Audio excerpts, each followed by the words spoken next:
Hey guys, I'm very excited today. We have a very special episode of the Boss Babes. We are at Harmon Golf Club, and I'm sitting next to Noah Hanifin of the Calgary Flames. Noah, how are you? Doing well. Thanks for having me. How was your round of golf that you just played? It was good. Got to go with one of my best friends since childhood, Christian Simeone, and a couple of my other buddies just from growing up. So been enjoying the sun and playing some golf. Very exciting. And we are both super hot right now. We're enjoying the summer. I know you're on the NHL break due to quarantine. How has the whole quarantine been treating you? And I know you're probably getting ready to jump right back into the season. Yeah, it's been good. I got home in March, right when the season wrapped up. I came back to Boston, and luckily I have a pretty good setup in my house with the gym, and just been working out and kind of spending time with my family. I have two younger siblings who are in high school.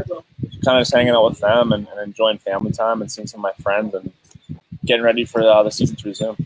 Very cool. And again, you guys are listening right now to Noah Hanifin. He's a defenseman with the Calgary Flames. He was drafted 5th overall by the Carolina Hurricanes. How was that whole experience being drafted at such a young age? Yeah, it was great. It feels like it was a long time ago. It's pretty funny looking back, but it was a cool experience. And the draft itself was awesome. I had all my family and some of these guys. Some of my best friends are down. Watching it and supporting me, and going to Carolina was a great experience. It's a good start for my career, being down there and kind of learning what the league is about and what it takes to be a pro. So it's I feel like I've come a long way in those 5 years, and I continue to progress. Did you get to try any Southern food while you were down there? I know that North Carolina is very, very well known for their Southern food. Did you try any pulled pork or some brisket? What were some of your favorite restaurants down in North Carolina while you were down there? Yeah, they have I think that's their state food is their pulled pork. So we used to always go to, I forget the name of it. Oh, it was called The Pit. It was called The Pit. It was in Raleigh, and it was an unbelievable barbecue restaurant that a bunch of guys in my team used to always go to. And it was a cool experience. I love Raleigh. I love North Carolina. It's a great place. And I still keep in touch with some of my teammates from playing there. So it's good. I definitely miss their Southern food, that's for sure. Well, you guys heard it here first. Check out The Pit if you're in North Carolina. Try out their Southern food. I'm assuming that it's probably barbecue style. And I see here you took part in the 2018 Allstar Game. How was that experience? Obviously, you're fairly young. I believe you're in your early 20s right now. What is that experience like playing in the Allstar Game? That was awesome. Yeah, it was great. And it was especially just being around some guys, some of my idols when I was a kid. We did the 3-on-3 event in the All-Star Game. I got to play with Sidney Crosby and Alex Ovechkin, two of my idols growing up. So Sidney Crosby is actually my idol. Yeah. All the time I get hated on for it because I am a Boston Bruin fan as well. And growing up here, we get hated on it. Mm-hmm. Yeah, but it was an unbelievable experience. Just getting to meet them and go through that process with them. And fortunately, actually, when I was there at the All-Star Game, we had a lot of young guys I played with growing up, with the U.S. national program. We had 5 or 6 guys that are all my age are in that All-Star Game. So it was a great experience. You guys are listening right now to a very special episode of the Boss Babes. Please subscribe to us on iTunes and Spotify. I'm joined right now by Calgary Flames Noah Hanifin, who's drafted 5th overall by the Carolina Hurricanes. We were just discussing that. So let's talk about the fact that you're here right now in Rockland at Harmon Golf Club. Shout out to Greg Simeone. I absolutely love and adore him. We've actually covered a couple episodes here. If you guys are into golf, you want to definitely check out this golf course. It's absolutely beautiful. They have a restaurant, family owned. So you grew up in Norwood, Massachusetts. What was it like growing up in Norwood as a child, probably being a Boston Bruins fan? What other sports did you watch as a kid? Yeah, no, it was great. Norwood's just outside of the city. Obviously, my parents, they grew up in Jamaica Plain, which is in the city. And it was a great place for me to grow up. I played all sorts of sports. I played baseball, football, hockey, lacrosse a little bit. So I was pretty active as a kid, and I still have some of my closest buddies are still from that town. I don't live there anymore, but it was a great place for me to grow up. And I feel hockey-wise, my first team was playing for the Norwood Nuggets when I was a kid in youth hockey and playing mites there, and that's kind of where I developed my passion for the game of hockey. Was being from Norwood and playing pond hockey there and playing youth hockey with some of my closest friends. I love that. That actually leads into my next question. You said that you played a multitude or varying sports as a child. What made you choose ice hockey out of all the sports? I know you kind of just discussed it, playing pond hockey outside. I actually loved playing pond hockey too as a child. Grew up skating with my brother and my sister. What led you to choosing hockey overall? Did your dad push you into it? Was your mom? Was it just you and your friends playing outside? Yeah, it was weird. No one in my family, my parents, none of their siblings on my aunts, no one played hockey. I was the first one in my family to play hockey, and I just remember one day my dad and my mom took me skating. We went down to a pond. I was really young. I was probably like 4 or 5, and it was one of those things. Just from the second I stepped on the ice, I loved it, and I always asked my dad to play, and I was always in the driveway, shooting around. And I think my parents, took notice of that, and they signed me up. And ever since then, I just kind of fell in love with the game and kept getting better and better and pursuing it. I played a lot of other sports, and I was a decent athlete, but I don't know. I just had a love for the game of hockey, and fortunately, a lot of that is because my parents, allowed me to play, and they allowed me to get involved in the local sports. I know that you lightly touched upon your dad. What was your experience like having your dad push you into the sport? I understand from Greg, he said you have a very close bond with your father. He also is recovering from prostate cancer. If you can touch upon how that might have been difficult playing hockey with that whole experience and how close you are to your father. Yeah, we're extremely close, and I consider him like my best friend, and we just have that type of relationship. It started when I was really young, going to summer hockey tournaments all over North America, and he was always driving me, and he just made a lot of sacrifices for me to be able to play the game, and I was very appreciative of that. And then my first year playing varsity at St. Sebastian's, he had cancer, and it was really serious. So that was really tough on me just because we were so close, and I kind of felt I was obviously scared and stuff like that. But I learned a lot about myself and what it means to be supportive for your family members and kind of help out. And it's not all about yourself, when something like that happens. And fortunately, my dad beat the cancer, and he's 5 years now, so he's doing really well, and he's active, playing golf with us all the time, and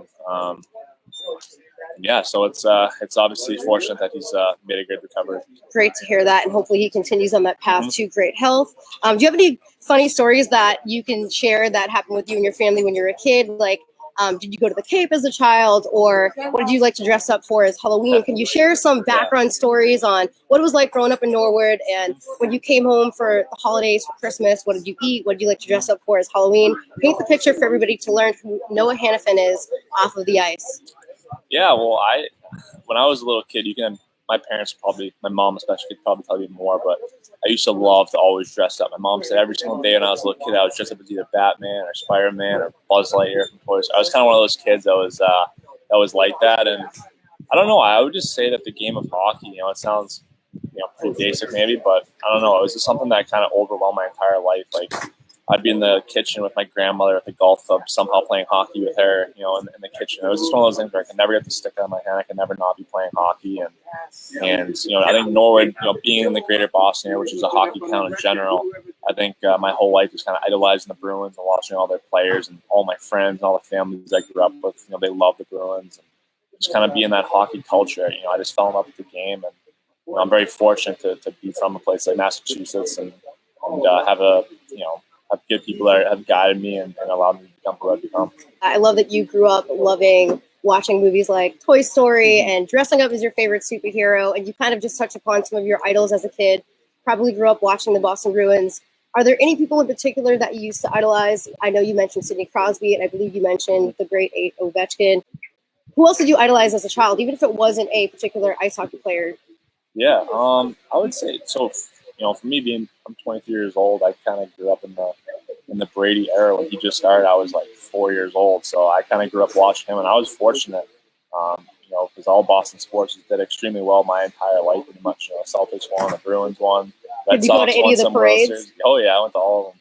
The Red Sox won a couple World Series, Patriots. So me and my friends are pretty spoiled. We've had a lot of championships in Boston that we've been able to kind of watch growing up, and I think just for me as being a professional athlete now, I think it's cool to have that. You see how passionate people are about winning teams and how much it means to people. It matters, and people care about sports, and it gives them something to look forward to, and it gives them hope. And for me as an athlete now, it just gives me more motivation to try to win and to try to pursue Stanley Cup, because I know how much it means to the people. So hopefully you get a Stanley Cup. And I know you just touched upon talking about Tom Brady. Are you bummed that he's playing for the Bucks right now? So let me ask you this question. Would you have preferred for him to potentially retired and called it a day and that's it, just retire as a Patriot? Or are you happy to see him continue to play, obviously with the new team, the Tampa Bucks? Granted, his number will be retired with the Patriots anyways, and he'll forever be a Patriot. But what are your thoughts on him playing for the Bucks this season? Yeah, I think Brady has given so much to the people of New England and people of Boston. He's a competitor, and I think that's what makes him who he is, and I respect his decision. And I'm sure a lot of people in Boston are biased, would love to see him retire in a Patriots jersey because he was such an idol here. But I also think it's he has that the right to make his own decision. If he wants to keep playing football and keep doing his thing, obviously he's still very successful at what he does. So props to him to keep doing it as long as he can. I mean, he's for me being an athlete now, I mean, I'm learning a lot about just longevity and how important it is to keep your body feeling good and feeling loose. And I feel like he's a master at that. That's the reason he played for so long. Very cool. And we know that Tom Brady likes to eat a lot of special foods to keep him healthy and looking nice and young. So I'll ask you, obviously being a professional athlete like Tom Brady and idolizing somebody like him, do you have any special routines that you like to do either before a game or post game? And what type of special foods do you like to eat? Yeah, I mean, it's tough during the season because, diet-wise, we're traveling so much. We're always on planes. We're always in hotels. We're always kind of bouncing around. So I do what I can to stay healthy and to eat good. But nothing too crazy in the summer. It's we train so much, a lot of training, a lot of working out, a lot of skating. So I'm burning tons of calories. So I try to eat a little bit more just to kind of maintain that. But I would say in terms of routines, I play some sewer, which is a soccer game that a lot of hockey teams play before games. It's like a big circle, and you try to get each other up by kicking the ball at them. And it's I usually do that before every game, and then just do my normal stretch and warm up, and always jump in the cold tub. That's the one thing I do before every game. I jump in, I do a cold plunge to kind of wake myself up and get ready for the game. That's really essential for recovery of your body and make sure that your muscles are working properly. You are now listening to Noah Hanifin, local Norwood, Massachusetts native. We are actually at Harmon Golf Club. Right now, he just got finished playing a round of golf. He just finished up his lunch. Currently plays for the Calgary Flames, drafted 5th overall by the Carolina Hurricanes. You guys just earlier heard him speak all about enjoying eating Southern food down in Carolina. Heard him talk about his dad. Again, please subscribe to us on Spotify and iTunes. You are now listening to the BosBabes with your host, Brittany Baldi. I know that you went to Boston College. So let's discuss how it was playing for your home city, essentially, in college. What was the process like getting selected to go to college here? And I'm sure your parents are excited. They probably went to some of your local games. Yeah, no, it was great. So my grandfather actually, my dad's dad, he went to BC a long time ago. And my whole life, he was kind of always telling me, you got to go to BC, I become an Eagle. And fortunately, I was able to do that by playing hockey. And kind of had a decision if I was going to go to B or BC, but I couldn't disappoint my grandpa. So I went to BC. Fortunately, I loved it. I had a great experience there. My younger brother's going there next year for school. And just an overall, it was a great experience, especially playing for someone like Jerry York, who's just an absolute legend in college hockey and such a great, knowledgeable coach. So he helped me develop quite a bit when I was there in my time. And I definitely miss it, that's for sure. Sounds like a great experience. We all love going to college. I'm sure it was amazing playing a college sport. And I guess I wanted to just ask you next, why did you choose to be a defenseman out of all the different positions, whether you could have been a goalie or a forward? Why did you choose to be a defenseman? Obviously, your size helps you a lot. You're 6'3". Yeah. My youth hockey team, the South Shore Kings, our coach, Neil Shea, he played hockey at BC. He was a scout for the Colorado Avalanche. Just a very smart hockey guy. And when I was 7 years old, I played forward. I always wanted to be a goal scoring forward. And then he saw the size of me and he watched me play, watched me skate a bit. He's like, hey, he's a defenseman, I'm gonna be a defenseman. And that was before I was like, really? Am I gonna be? And then fortunately he kind of noticed that in me, and ever since then, I just I felt that it helped me. My ability as a hockey player, was best suited in that position. But even still, I try playing both, through youth hockey. I think it's good for younger players to kind of experience both sides of the puck and play forward and play D and kind of see and feel what you do best. But fortunately he noticed that it was probably better for me to be a defenseman, so it worked out. I know that you mentioned being a child and trying out the different positions. Do you have any advice right now for the youth that may be watching or listening? What types of advice can you give to up and coming potential professional athletes that enjoy the sport of ice hockey? Yeah, well, I would just say that the two things is to work hard and always have fun. I feel hockey's it's such a fun game, and I'd say some of my favorite memories as a hockey player came when I was young, when I was in youth hockey, going to summer tournaments and playing with my friends who I grew up with. Those are the memories that matter, and you just got to enjoy it and not always be looking forward to the next step, but kind of just enjoy the moment and have fun. And obviously, you have to work hard if you want to eventually become a pro and get to that level. You got to work extremely hard and put a lot of hours in every day. And And if you do those two things, you have a chance. Enjoy the journey while you can, and if you want to become a professional athlete, just follow that journey to the fullest. Here on Boss Babes, we love to talk about charity and giving back. We love to showcase what athletes do both on and off the ice.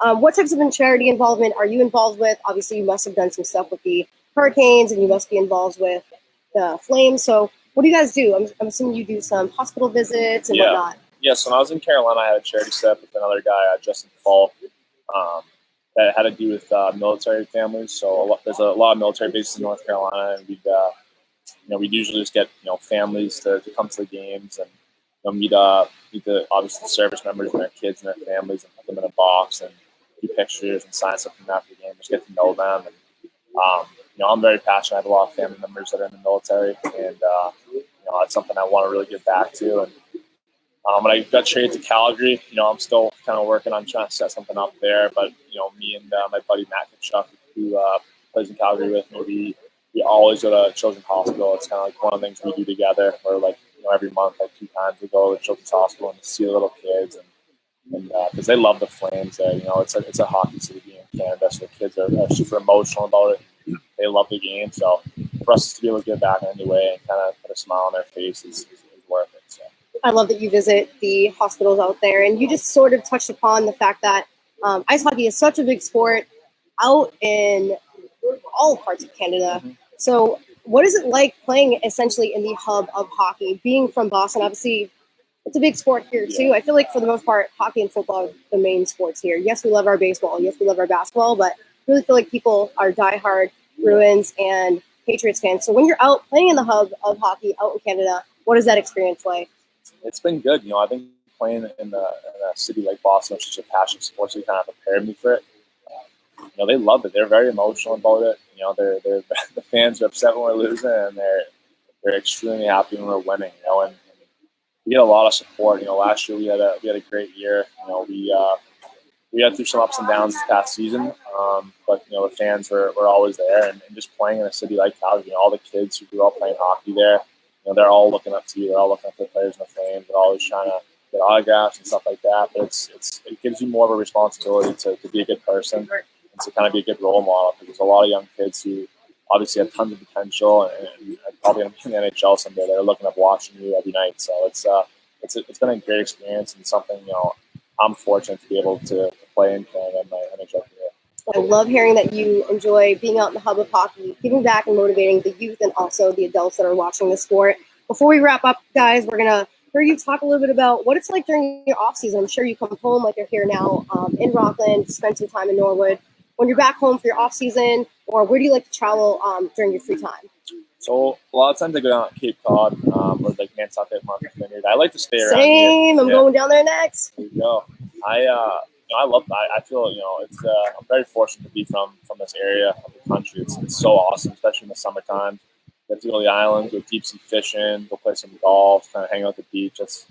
I'm pretty low key with that stuff during the off season. The season's so hectic and so busy, and when I come home this summer, I kind of just unwind and hang out with family and friends and just chill out, lay low. Maybe pick one vacation place a year. Last year I went to Mykonos. Oh, you went to Greece? Which was unbelievable. I had a blast there.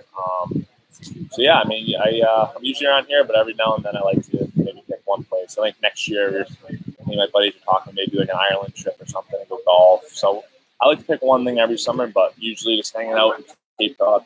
Very cool. Yeah, I love the Cape too. I can't wait to go down there. I love having a beach house down in Dennisport and going to the vineyard, taking the ferry. You are correct. We are very blessed growing up in this area. You have the city, you have all the different beaches, you have the islands. Before we wrap up, we love talking about positive pop. Our show is very positive, and we love to motivate others. Do you have a positive mantra or some positive pop that you could share with the listeners? Something that gets you motivated when you're feeling down, or something that you may listen to? What is Noah Hanifin's positive pop? Yeah, obviously, I think right now it's a super difficult time for a lot of people. And I think there's probably a lot of people feeling down just with the coronavirus and everything that's going on in the world. And for me, you did mention the Bible, but I'm a pretty Christian kid. I went to a Catholic school growing up. I went to Christian school in high school. My faith is a big part of who I am. And my cousin, who I'm very close with, I consider my brother, he started this company called Carry Across, which is a charity that he sells cool clothes representing the faith, and it's everything goes to charities all over the country, which is it's a cool thing that I've been a part of a bit. But I think for me, it's just sticking through it and having faith and knowing that even if we're in bad situations, it's going to get better as long as we just keep working hard and getting through it. Be grateful, be grateful all the time, even when things are going awful. People can be grateful for what we have and the people who are in our lives and growing up in an amazing part of the world. So that's my thing. That is some amazing positive pop. You guys are listening to Noah Hanifin, star athlete of the Calgary Flames. Again, he grew up right here in Norwood, Massachusetts, drafted 5th overall by the Carolina Hurricanes. I love that you grew up right in Massachusetts, just like I did. Amazing positive pop. Thank you so much. Where can people follow you on social media, if you do have social media, so people can catch up with you and check up on you during the season? Yeah, so just Hanifin5 is my Instagram. That's all I'm on. I'm just on Instagram right now. No Twitter. I may get a Twitter soon, so we'll see. Yeah, that's about it. So definitely shoot me a follow. Perfect, guys. So follow him on social media. Check out the Calgary Flames this season. Thank you guys so much. Please keep following the BosBabes and Brittany Baldi, and follow Noah Hanifin's career. Thank you, guys. Ciao.